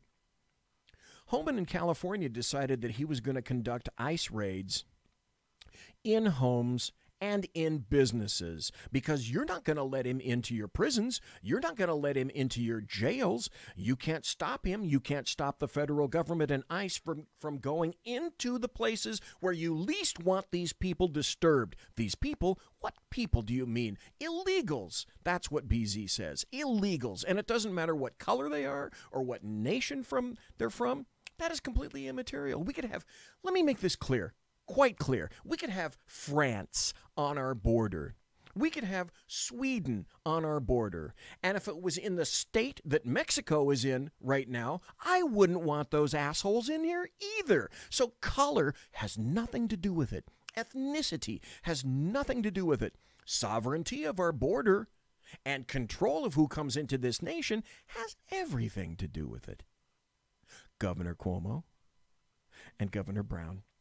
So like I said, what did Homan do when he was faced with that in California? He went into the places where he knew he could find the people, their homes, and their families, and the businesses. And as I said, that's exactly what the state of New York and the state of California, that's what they don't want, but they forced them there. Because where it used to be easier to go into a jail and say, okay, here's a detainer, here's a federal detainer and a hold that at one time, I know for a fact because I used to work the jails, we would honor in the state of California when I was working the jails. And it's no longer honored. They want a warrant for everyone, which means you have to build up a separate case. And the feds don't have the time or the people to do it because it's still illegal. Imagine that. Build a wall. Mr. Homan also signaled he's not going to cave. Of course he's not going to cave. He didn't cave. Leftists learn nothing. Of course he's not going to cave. He didn't cave in California. And so do you think because you're 2,300 miles away or 3,000 miles away in New York, you think Homan's going to go, oh, well, that's not on the left coast. Think of our federal people are going to have to travel so damn far from California over to New York. That may be what Governor Cuomo is thinking. We're not going to do anything about that. New York, you just move on. You can do whatever you want. Oh, we're afraid of Governor Cuomo. We're not going to do anything. He said he can. He said we can't. Yeah. Acting ICE Director Homan. He's like a honey badger. He don't give a fuck. Oh, that's 10. Quarter in a hat. Build the wall. ICE will continue to protect New York communities against public safety and national security threats, and it is false and offensive for the governor to say otherwise. Okay, let's shift gears here just a little bit. Got 15, 16 minutes left to the end of the show. I've had a great time tonight, and there's nobody else in here, and nobody else is called, and it's just nice and quiet. It's just me and you and the tree, and it's late at night. Let's see, and it's 43 minutes after the hour on the far right coast, and it's 9:43 here in the saloon. People are tossing back drinks, having a good time. Thanks for everybody in chat. Thanks for listening in podcast.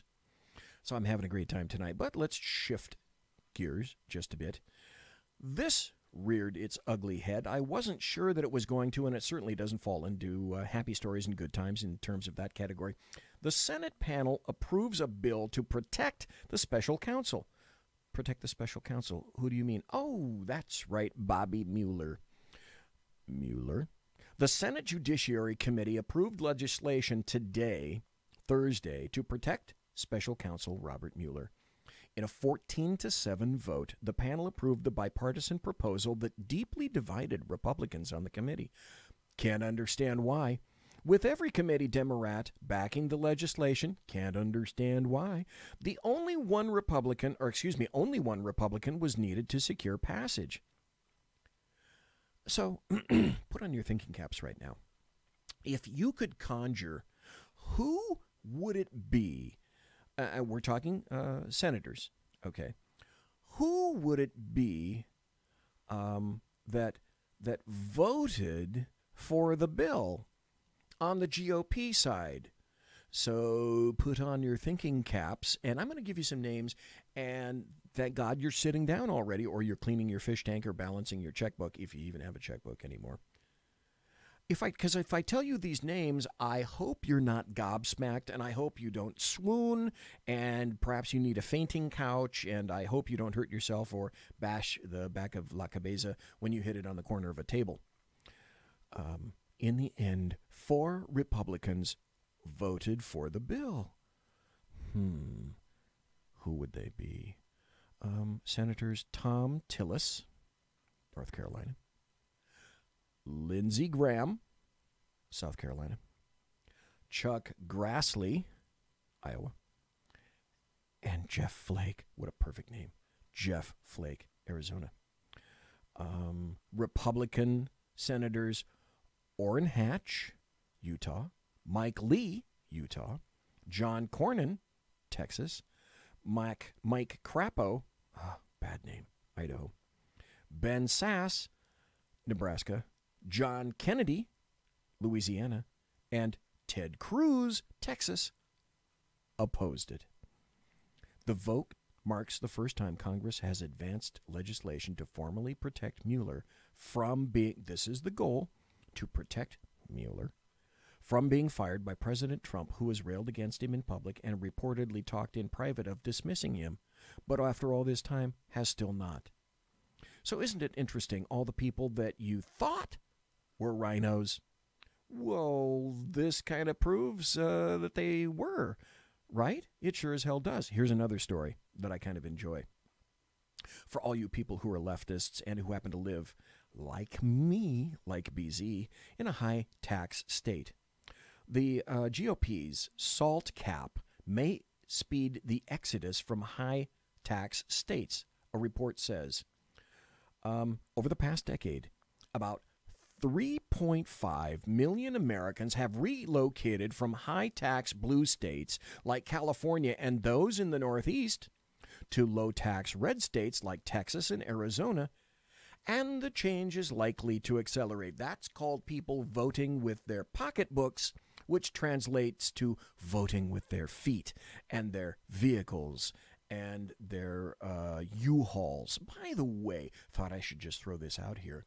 It's been already discovered that people who are renting U-Hauls in, I don't know, say the Bay Area or Silicon Valley, and wanting to drive them one way to, I don't know, let's say Texas, are paying thousands and thousands and thousands, literally thousands and thousands of dollars over the price that is charged from someone wanting to drive a U-Haul from the same distance, say, from Texas to California.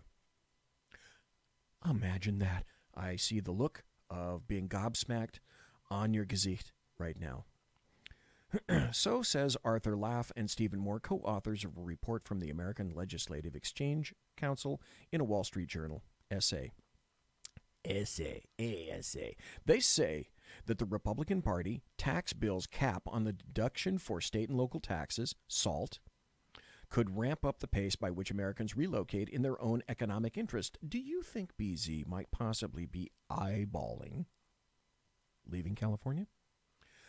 Not necessarily for this region, but just for more reasons than I can delineate in the time left on my show. Laffer and Moore estimate that both California and New York, incredibly high-tax states, but you're not surprised at that, will lose on net about 800,000 people over the next 3 years, roughly double from the previous 3 years, while Connecticut, New Jersey, and Minnesota combined with to lose about 500,000 people in the same period. Let's do what BZ again calls the logical extension. Most of the people that are moving out are roughly middle class, because otherwise how could they afford to move? So they must have a sufficient amount of funding to be able to afford a moving truck or a U-Haul or a large company like what used to be Beacons or Lions moving vans, something like that, to leave the state to go to another state, which means that they have a couple of nickels to rub together, which means that they're probably middle class, have a job, are contributing to society, and moreover, are taxpayers. So what you've got in California and New York is an exodus of tax-paying people from these states that are taking their wealth in whatever form it may exist to other states. And these are the same states that want more immigrants that are not producers. There are parasites and there are hosts in California and in New York. Guess what? In these two states, again, because of this SALT, it looks like the hosts are starting to leave, and the hosts are starting to get fed up. As the migration speeds up, it will raise real estate values in low-tax states and hurt them in high-tax states. Note to everyone in New York and California. Trust me, California will turn to shit before, I'm sorry, that's 11, quarter and a half.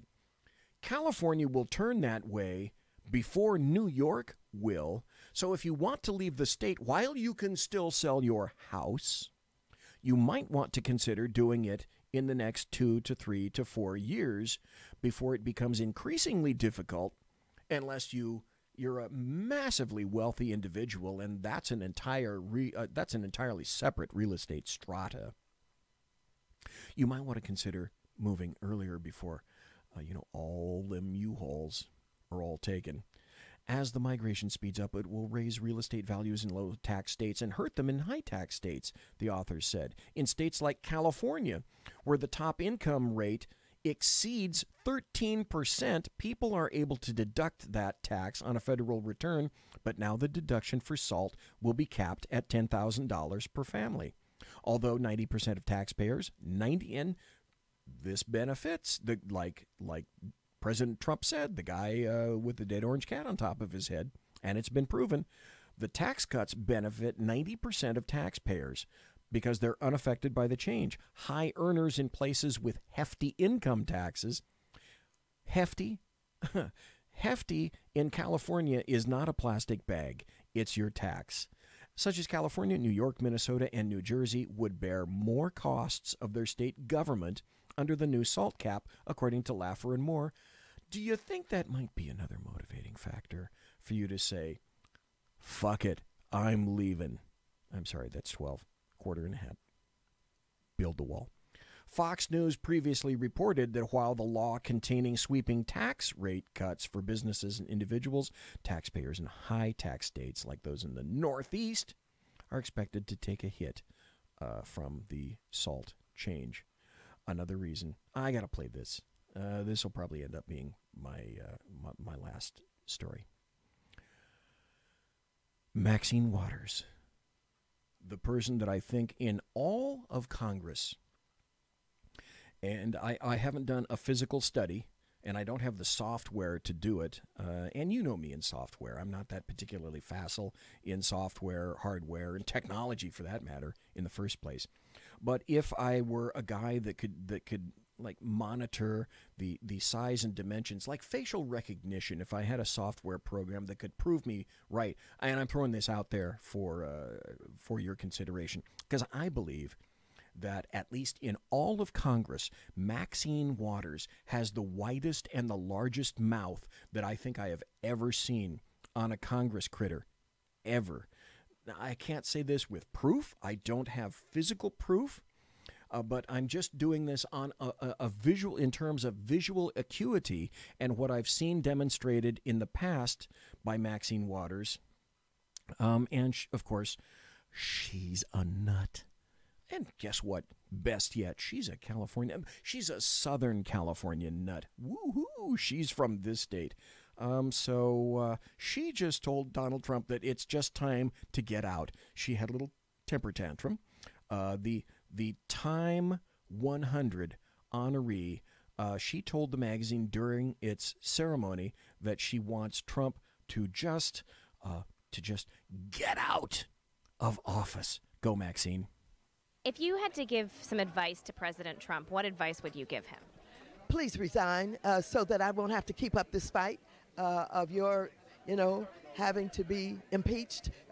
Holy crap, her mouth is larger than an A7 intruder. Because I don't think you deserve to be there. Just get out.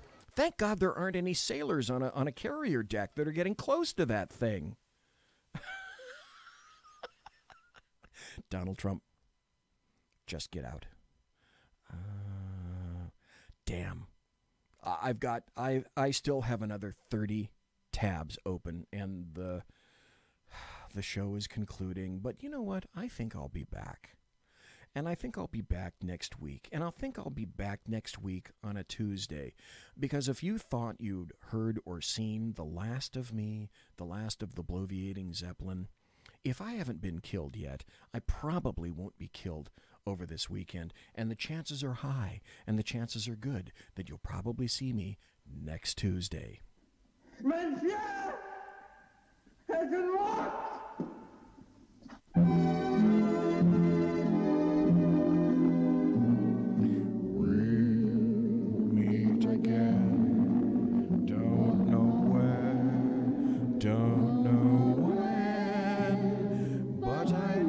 Ladies and gentlemen, boys and girls, children of all ages, thanks for listening to the Bloviating Zeppelin's Berserk Bobcat Saloon radio show right here live and direct on the SHR Media Network, where I broadcast behind enemy lines in occupied California. And I'm still 2 miles from the Bill Mill, the locus of evil in California, the capital, Sacramento, where late at night like this, the sulfur and the brimstone is still seeping into our studio. How sad is that? Promotional consideration by Boeing, the Boeing Corporation. If it ain't Boeing, I ain't going. And Pratt & Whitney engines, thrust you can trust. Thanks to my Kettle One KC-135 refueling team with whom I will be consorting in less than an hour. Thanks to you for listening live. Thanks to you for being in chat. Thanks to you for being in podcast, listening in podcast. You all have a great weekend. God bless. Take care. Be safe. Everybody quiet down now and get some sleep. Good night, everybody. Good night, Mama. Good night, Ben. Good night, everyone. Good night, Mama. Good night, Daddy. Good night, children. Good night, Daddy. Good night, Elizabeth. Good night, John Boy. Good night, Jim Bob. Good night, Jim Bob. Good night, Jim Bob. What's going on? I was asleep. What's everybody doing? Good night, Jim Bob.